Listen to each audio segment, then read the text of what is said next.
So today we are going to be doing a little review on China. Very specifically, we are going to be doing some review today about Chinese geography and the Shang Dynasty.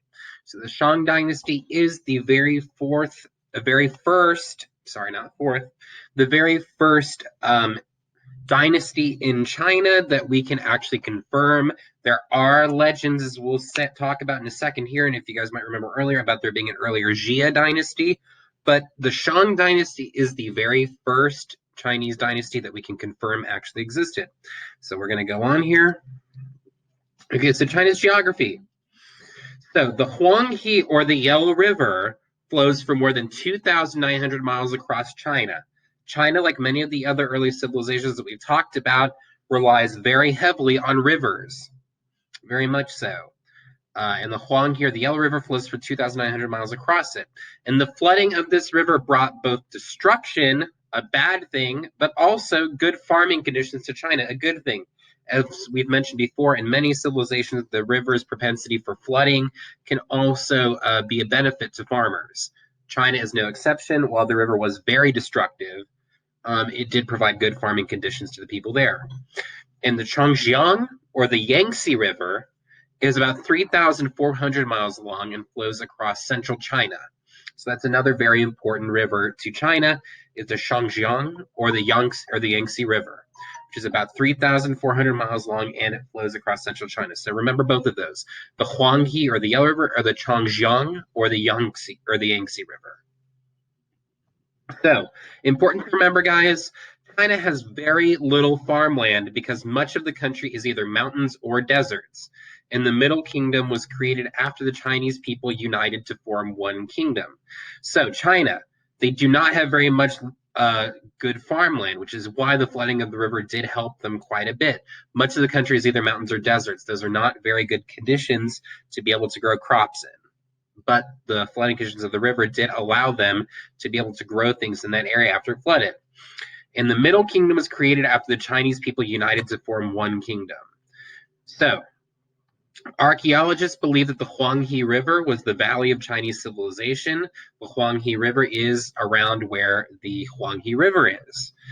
Natural that it would be the center of Chinese civilization, given that rivers give so much life to early civilizations. And the first rulers were probably part of the Jia dynasty. They were probably part of the Jia dynasty. Um, Unfortunately, though, while we say this, there is not very much direct evidence that the Jia dynasty actually existed.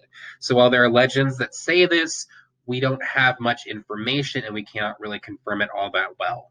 But we do know a lot of something about the Shang dynasty, which supposedly came after and is the first dynasty that we can truly confirm existed in the way that they present themselves as existing. And these Shang kings ruled from about 1750 BC to about 1122 BC. And remember this, guys, Anyang was China's very first capital. It is no longer the capital of China, but Anyang was China's first capital. And it was built during the Shang dynasty.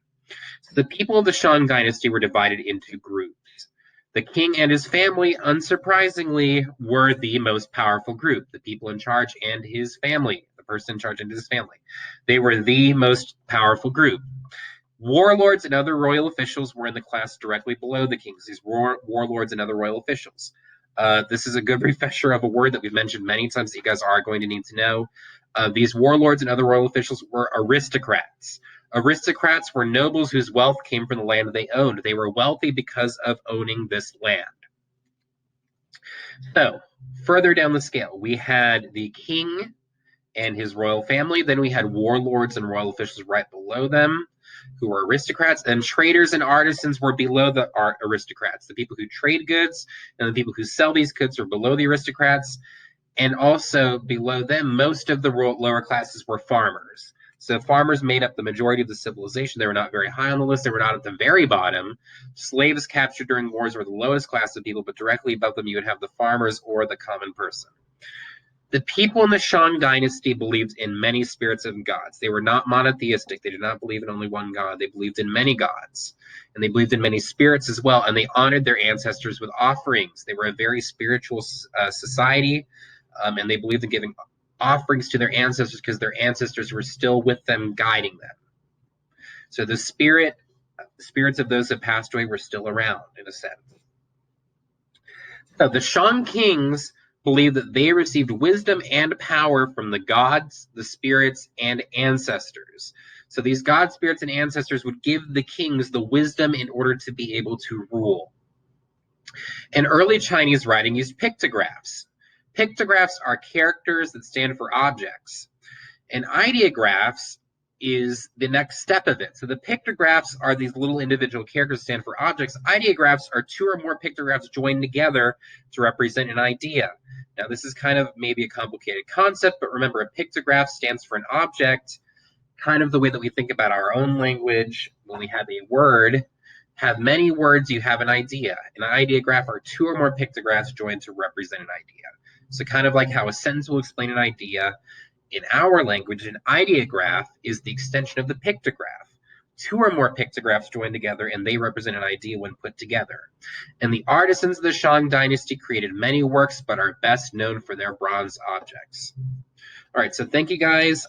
Please head to the quizzes game that I mentioned in your instructions so that you can do this live game now with us for participation credit. Thank you.